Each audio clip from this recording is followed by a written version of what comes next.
Every one of us has the power to make positive change, and making that positive change will be more fun if we do it together.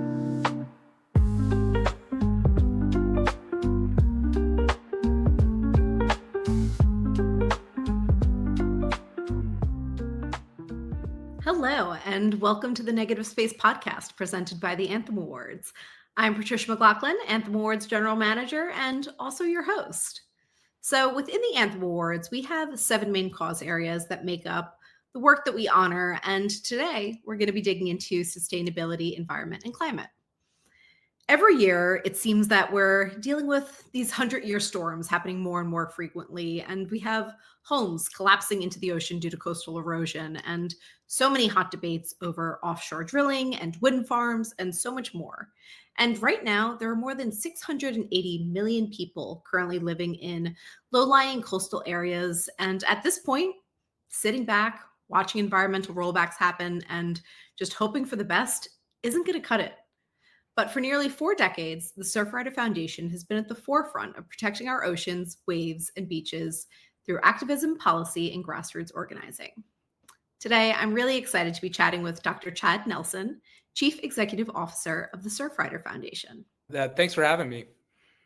Welcome to the Negative Space. We're so excited to be chatting with you today. And to really hop right into this, what kind of led you to the Surfrider Foundation? And I feel like alongside that pretty closely, what fuels your passion for ocean conservation overall? Yeah, that's easy. So I grew up at the beach. I was a beach kid, a lifeguard, a surfer, a fisherman. And so I felt like the ocean gave me so much. My dad was an oceanography educator, so there's sort of endless fascination about what's going on in the ocean. So it feeds my curiosity also. So I was just interested in both making a career out of being in and around the ocean. I wasn't a good enough surfer to be a pro surfer. So, the idea of giving back and the ability to give back was what really motivated me. I was lucky enough to come across Surfrider long ago. I've been here for 26 years. I was a grad student intern at Surfrider. So I fell in love with the work Surfrider does and continues to do. And I can't get enough of it.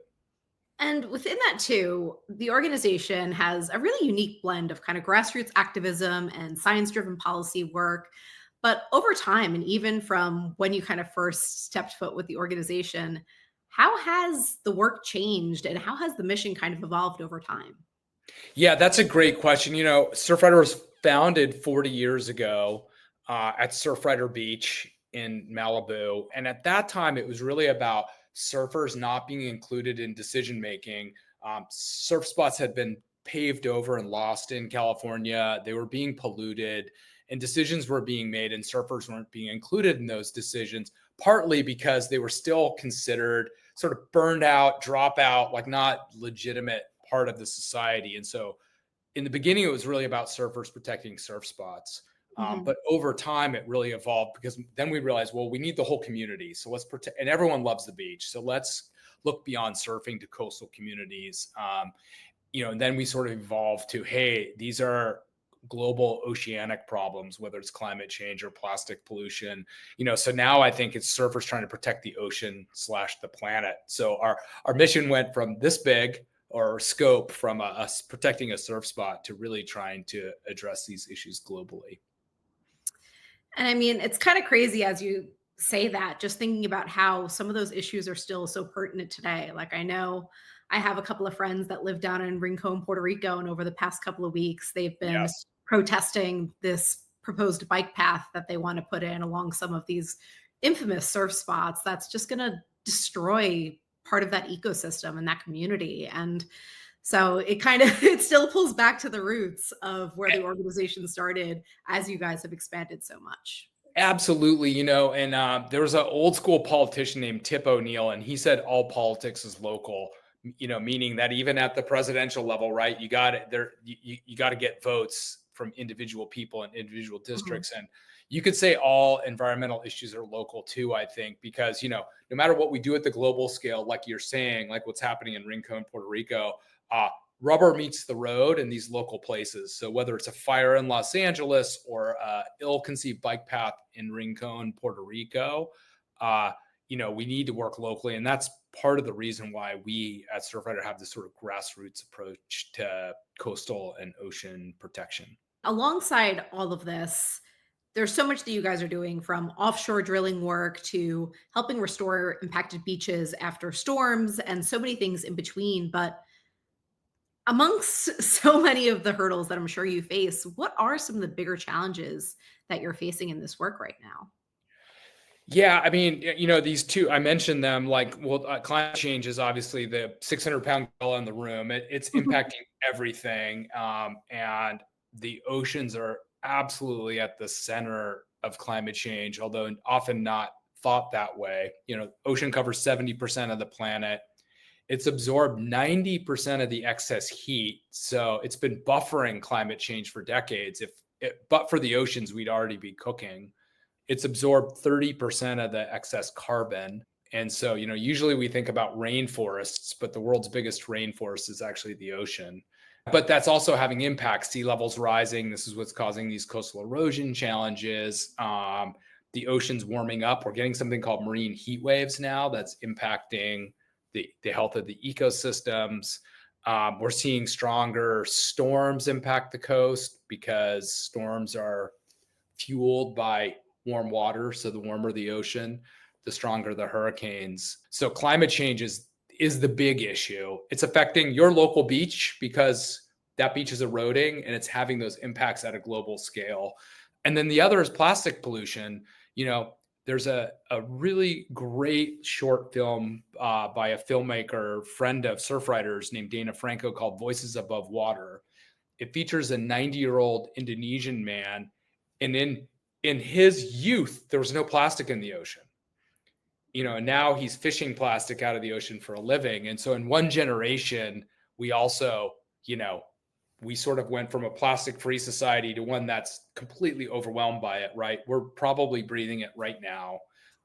It's in us. It's all over the in the deepest trench, in the Marianas Trench, they're finding plastic, and at the top of Everest. And it seems like every week we learn that it's impacting our health in different ways. And so this is another problem that, we used to think we could clean up the beach and keep plastic out of the ocean. And now we're realizing that it's everywhere. And so we need to start tackling it more. Both issues we need to sort of attack, like at a fundamental systems level. Yeah. And I'm curious with that too, how much of this work is kind of an educational component for the everyday supporters versus also the advocacy side of things, where you're fighting for legislation that'll help really move some of these things forward? Yeah, it's really both. In both cases, there are large industries that are incentivized to minimize the problem. So the plastic industry has been trying to trick us into thinking recycling is the solution for decades. Globally, we recycle single-digit percentages, 5 or 6%. So 95% of the plastic's not being recycled.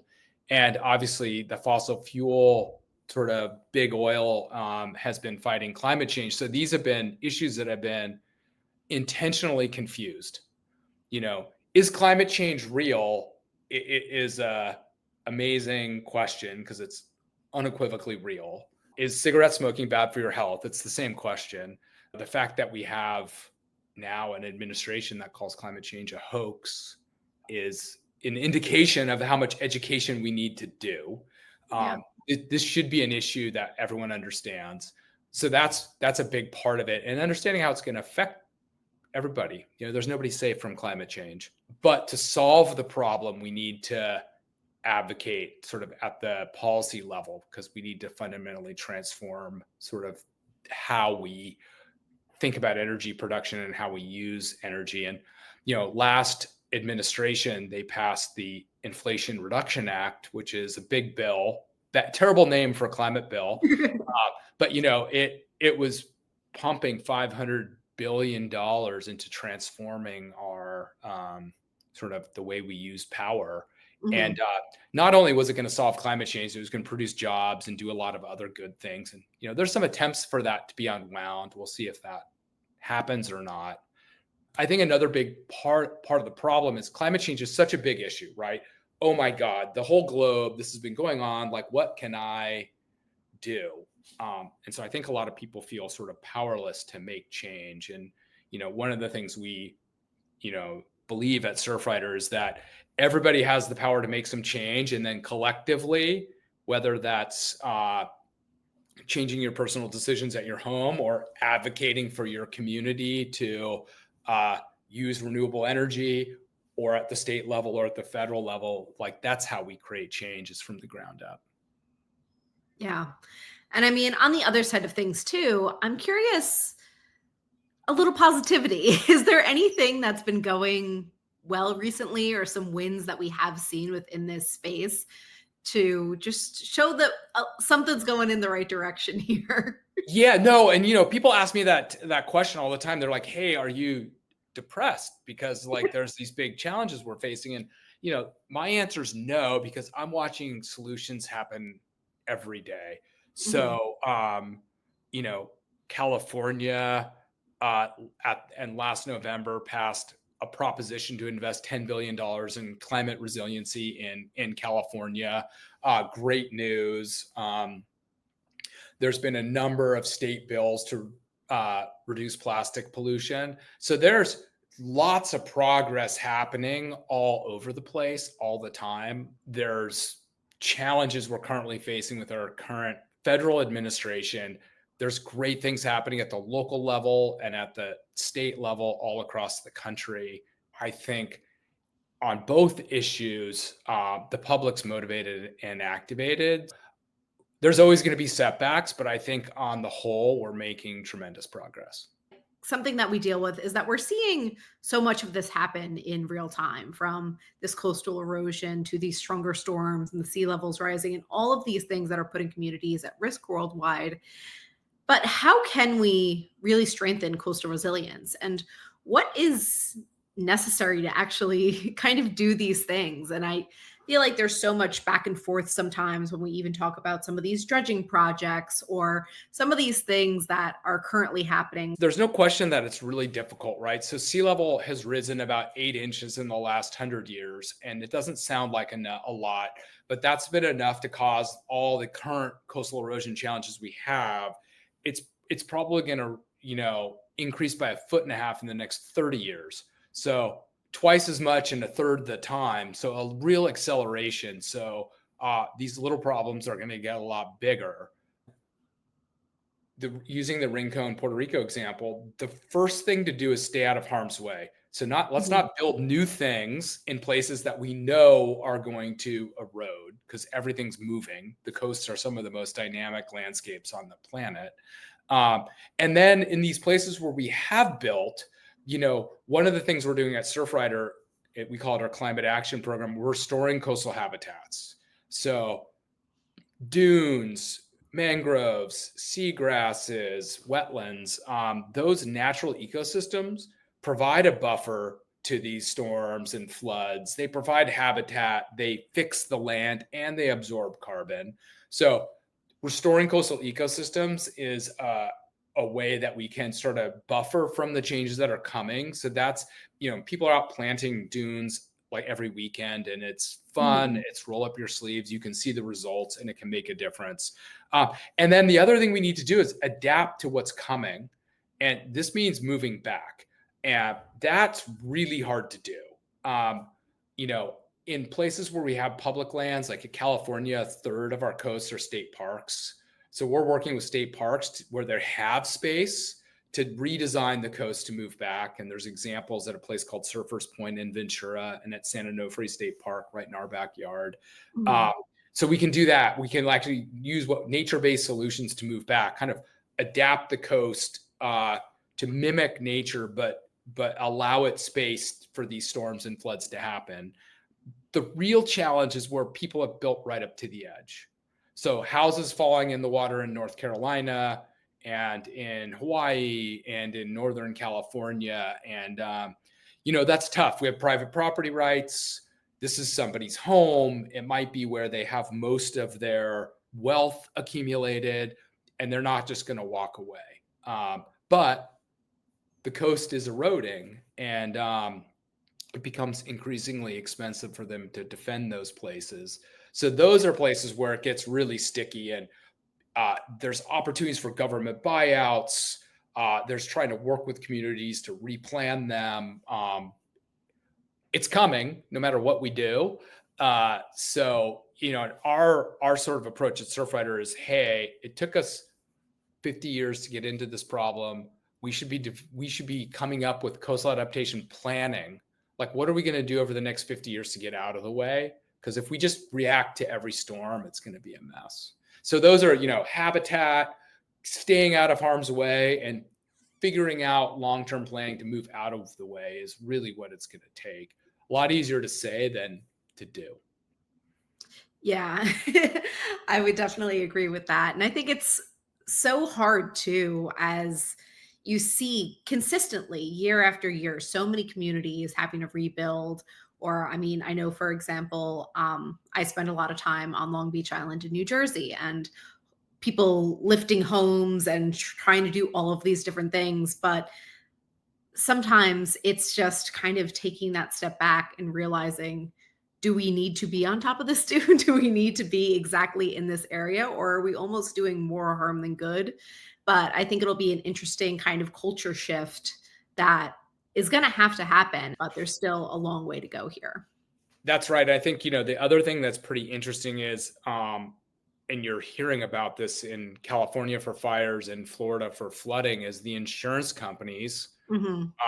are going to be the tip of the spear, because, they're looking out 30 years or farther, which is longer than most people are. And they're financially incentivized to measure risk accurately, because that's what they do. Um, and so the insurance industry is indicating that these threats are real. Therefore, we're going to jack up your premiums. People are understandably upset about that. But part of that is that there's real risk in the future Hmm. that, we need to face. And so I think, that's going to drive some of this change, because we can't continue to subsidize development in these hazardous areas. Yeah. And as we talk about this culture change too, obviously we're seeing a little bit of a regression right now with a little bit more of this anti-climate action attitude shift, and also online with misinformation around a lot of this as well, and even Mhm. on social media, the changing of community notes and things like that. So what is it kind of going to take right now to stop that regression and to still kind of make up ground with people in this time?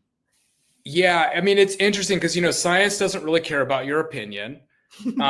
And so the facts are the facts. So, climate change is going to continue to happen regardless of scrubbing of documents.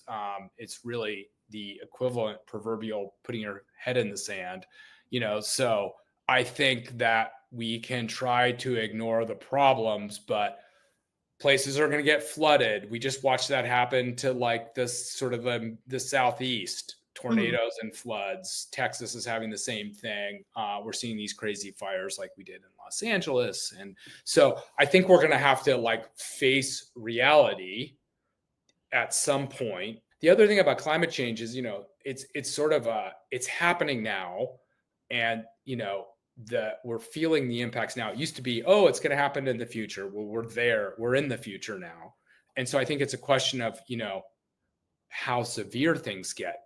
If we are smart about reducing our carbon output, we can minimize the impacts, and if we're not, they're going to get a lot worse. So it is too bad that, this is all politically driven, not reality driven. I think that enough people will eventually start to feel the impacts and want change, that I hopefully this will become a blip on the radar. One of the points we make too, which is so interesting, is, there's talk about rolling back, protections offshore, protections on land, opening these areas up for extraction of oil and gas.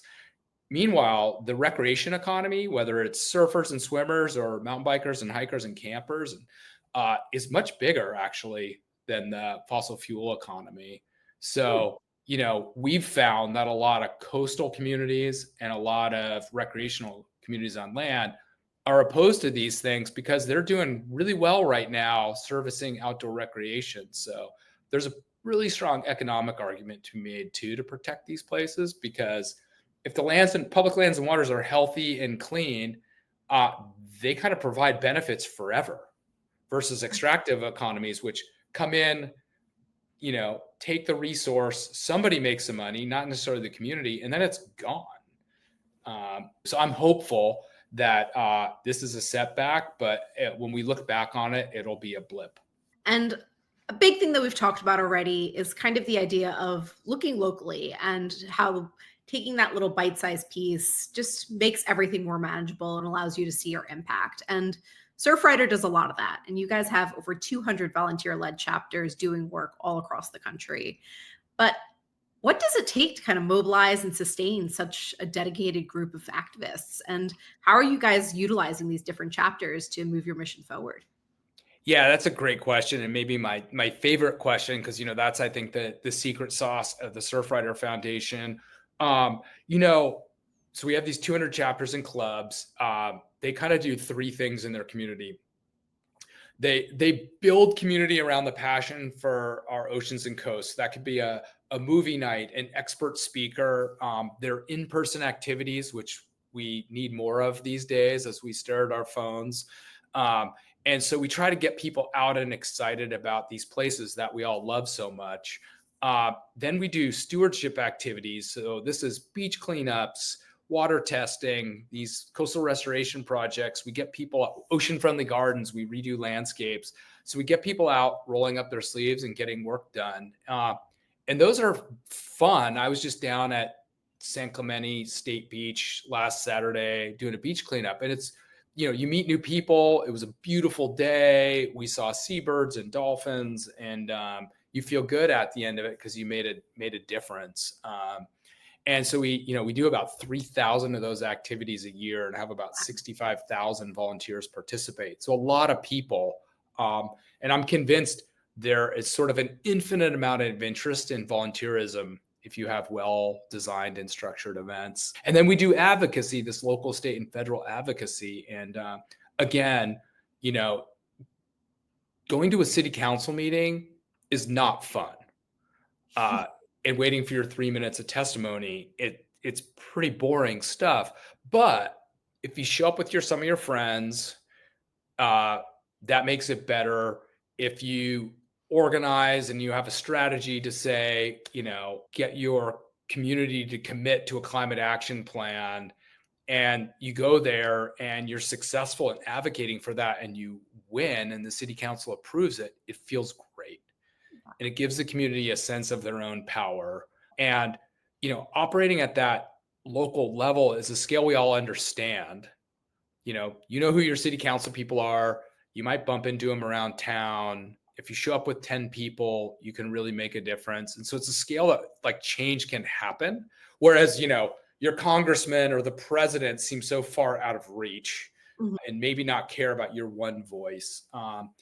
And at the local level, it's, then you see the impacts of those things because it's where you live, right? And so maybe they replant dunes in your community if it's a coastal community, or they eliminate single-use plastics, and you can actually see it happen. So it gives you a sense that change is happening. And then, the way we work is we try to take that and then scale it up. So we have 18 chapters in California, 12 in Florida, and we try to get them to say, hey, we've done this in all of our coastal communities. Let's bring this to the state and pass a state bill. Then we can scale up that impact. Then we can go to the federal level if they're open to it. And so that's kind of the model. And, making activism fun and community oriented turns something that would otherwise feel laborious into something fun. Yeah. And I'm curious too. Obviously, when you think of the Surfrider Foundation, I know that my mind immediately goes to kind of Long Island, New Jersey beaches, California beaches. But for people that don't live on the East Coast or the West Coast, what does your work look like within some more internal states in the US? Yeah, so we're definitely coastal focused. We have Hawaii, the West Coast, the Gulf. We do have Great Lakes and up and down the East Coast in Puerto Rico. a lot of the work we do is relevant. So you can get rid of single-use plastics anywhere. We have this ocean-friendly restaurants program and ocean-friendly hotels where we encourage those businesses to go plastic-free. We can do that anywhere in the country. I do this for mountain biking. One of my other favorite sports is 180 million people go to the beach in the United States every year, half the population almost. And so maybe you visit a place that you live in Colorado, but you come visit Southern California. You can sort of adopt your local community there. I mountain bike in Utah, and I support local organizations there because I want them to keep the trails healthy and clean. And so you can, if you live in a place that's not coastal and we're not doing beach cleanups in your community, you can sort of adopt your favorite coastline and participate when you come visit. Or you can do similar work in your community. There's groups like us doing similar things all over. So within the corporate sustainability space, these phrases like green hushing and greenwashing have been running rampant. Greenwashing being companies acting like they're green heroes when they're really doing nothing of the sort, and green hushing being companies refusing to kind of publicize some of their ESG work or even silently rolling back some of the efforts.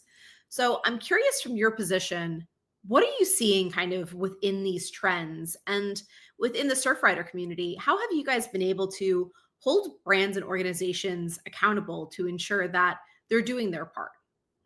Yeah, it's a great question. I think there was, my general sense is that there was sort of a big rush towards this pre-COVID things. The economy has been so wonky and so many brands have been so challenged since COVID, some winners, some losers, sort of like the political tax and ESG. So I think a lot of brands have moved back from this, which is too bad because I think the consumer really does care. And, we see a lot of brands that sort of want just a sugar hit is the way I think of it, which is, hey, we'll give you some money, we'll slap your logo on a couple ads, and we'll move on. And I don't think that works because I think the consumers are too savvy and they see right through that. When we work with brands who are really committed and do the work and are consistent with that work, I think it starts to make a difference. And, some of the more sophisticated brands we work with measure consumer sentiment around the environment, and they see that their customers are really responding positively to that work, and that increases over time. And so I think there's real value in that. We don't really do consumer advocacy at Surfrider, so we're not really interested in holding brands accountable. What we do is we only partner with brands we believe are being sincere about the work. So we say no to a lot of brands because they want that sugar hit. We don't think it's good for them, nor does it represent us well either. So we try to align with brands who we feel are really committed. And frankly, I think everybody should be. I think it's Yvon Chouinard from Patagonia who famously said, there's no business to be done on a dead planet, and he's right.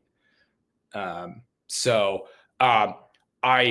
hope that people stop. And there's a lot of scare tactics going on right now. So like the climate rollbacks, I hope that will be a blip. And I do believe the consumers are looking for brands that their values are reflected in.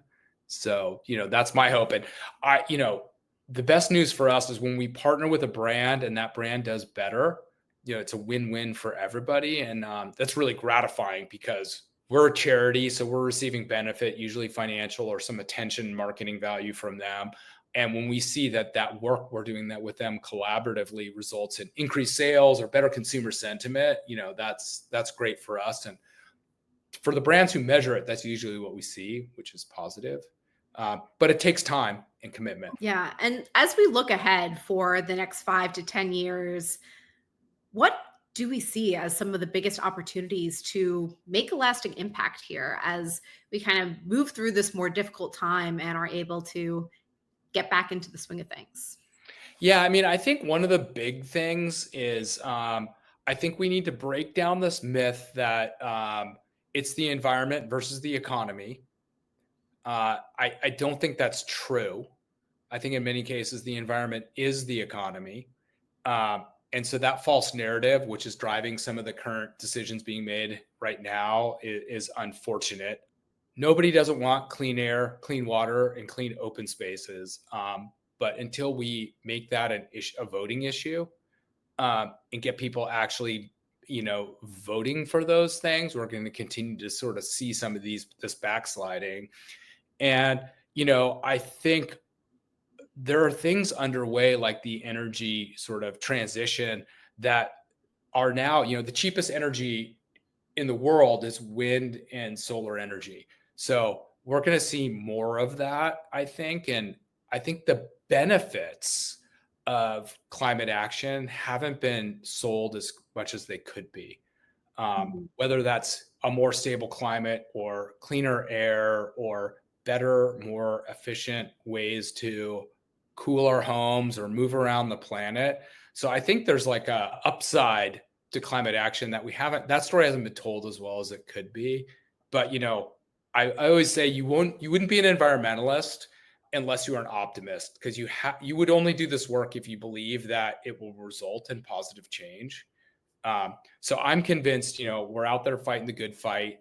Folks like you are drawing attention to good campaigns for people who are breaking through and captivating the public. And I think it's what the public ultimately wants. So I remain optimistic despite setbacks that we're going to get to a place where we have a clean and healthy environment and we're living in balance with the planet. Amazing. And at the Anthem Awards, something that we do to celebrate really all of our winners within the competition is these one-sentence call to action speeches. So to wrap things up today, I'm curious, what is kind of one reminder or vision that you'd like to leave the audience with? I think is that every one of us has the power to make positive change, and making that positive change will be more fun if we do it together. I agree wholeheartedly. And so to wrap things up here, for anyone listening that wants to get involved with the Surfrider Foundation or support your efforts in any way, how can they learn more? How can they get involved? Yeah, it's easy. It's Surfrider on socials. You can find us, out there on your favorite social media, or surfrider.org, where you can join to become a member or find a volunteer activity near you. Awesome. Thank you so much for being a part of the Negative Space and for sharing so much information with our community. I know everyone is going to love this and love the optimism that you brought to this. Yeah, thanks so much for having us, and thanks for the awards and highlighting some of our campaigns. We appreciate it. If you enjoyed today's episode, please follow, rate, like, and subscribe wherever you are watching or listening. The 5th Annual Anthem Awards will be opening for entries on Tuesday, April 8th. If your work or passion is having an impact, we would love to see it entered this year. For more information about the Anthem Awards, you can visit us online at anthemawards.com and at Anthem Awards on social. Thank you to our production and editorial team, including Mahi Sugebo, Jordana Jarrett, and Kate Mishkin. Thank you again for listening. I'm Patricia McLaughlin, and this was The Negative Space.